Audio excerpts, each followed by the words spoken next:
Mesdames et messieurs, bonjour. Le mandat des députés de la 14e législature en sursis après l'aval du Conseil constitutionnel. Selon cette juridiction, l'Assemblée nationale peut être dissoute à compter du 12 septembre prochain. Nos confrères du journal Le Sud Quotidien nous rappellent que le chef de l'État, Bassirou Diomaye Diakhar Faye, avait saisi les 7 sages pour déterminer la meilleure date sans enfreindre ses prérogatives et violer la Constitution. Ce qui fait dire à nos confrères du journal Le Sud Quotidien que le Sénégal semble se diriger tout droit vers la suppression du mandat des députés de la 14e législature qui devait expirer en 2027. Cette dissolution pourrait remettre à plus tard la tenue du grand oral du nouveau chef du gouvernement, ce dernier attendu à l'Assemblée nationale pour faire sa déclaration de politique générale, avait exigé la modification du règlement intérieur de l'Assemblée nationale. Qui plus est, le chef de l'État, Bassirou Diomaye Diakhar Faye, a aussi saisi l'Assemblée nationale, non pas pour la tenue du grand oral, mais plutôt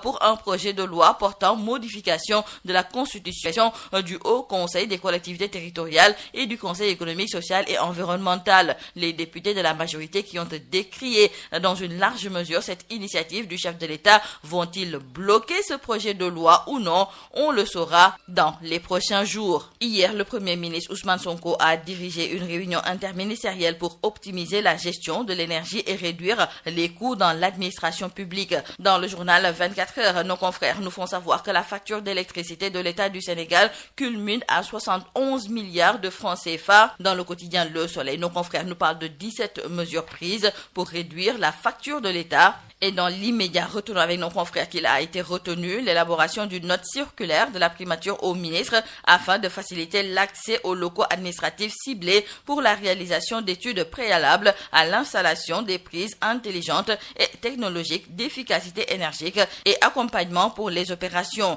Il a également été retenu d'élaborer un circulaire aux différentes administrations pour l'économie et la maîtrise de l'énergie, de la désignation d'un gestionnaire de l'énergie pour chacun des plus gros consommateurs. Et dans le journal 24 heures, nos confrères d'ajouter qu'une campagne de sensibilisation sera lancée avec le Premier ministre Ousmane Sonko comme ambassadeur de l'économie d'énergie et une initiative appelée promotion de la minute sans éclairage sera mise en place. Et toujours concernant la rationalisation des dépenses et aménagement des espaces de travail, nos confrères du quotidien Le Quotidien d'ajouter que Sonko s'attaque au confort des agents de l'administration. Restons avec nos confrères du quotidien Le Quotidien qui écrivent que du fait de la défection du Sénégal, la réunion du conseil d'administration du FMI qui devait étudier les progrès du programme IPCE qui devait se tenir en juillet dernier a été reportée. Entre-temps, les questions qui avaient été laissées en suspens à cette période n'ont pas évolué. Elles se retrouveront sur la table lors de la visite de la mission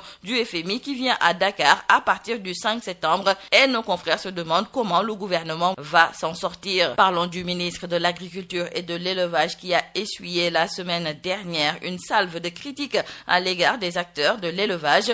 Les éleveurs reprochent au docteur Mabouba Diagne une volonté de tuer le pastoralisme à petit feu. Et selon nos confrères du quotidien Le Soleil qui nous en parle, le ministre n'est pas prêt d'oublier sa journée avec les acteurs de l'élevage. Ces acteurs ont déversé toute leur colère sur le ministre de l'Élevage, le docteur Mabouba Diagne. Ils lui reprochent, malgré son activisme avec ses tournées de prise de contact avec les acteurs de l'agriculture, de n'avoir jamais fait autant avec eux. La migration irrégulière, on en parle avec nos confrères du journal Besbi le Jour qui trouvent que ce phénomène se féminise. Il y a de plus en plus des femmes et des jeunes filles attirées par ce suicide organisé. Cette migration du genre n'est pas nouvelle, mais l'ampleur du phénomène interroge. Et aujourd'hui, dans le journal Besbi le Jour, sociologue et spécialiste des migrations décortique le choix des femmes pour cette aventure avec beaucoup de conséquences, comme nous le dit El Hadj Seydou Nouroudia, journaliste, expert, formateur en migration. Ce dernier estime que les femmes migrantes sont abusées, stressées et utilisées. Pour le professeur Dibi Diakhaté, le candidat à l'immigration n'a pas peur de la mort, mais de l'échec.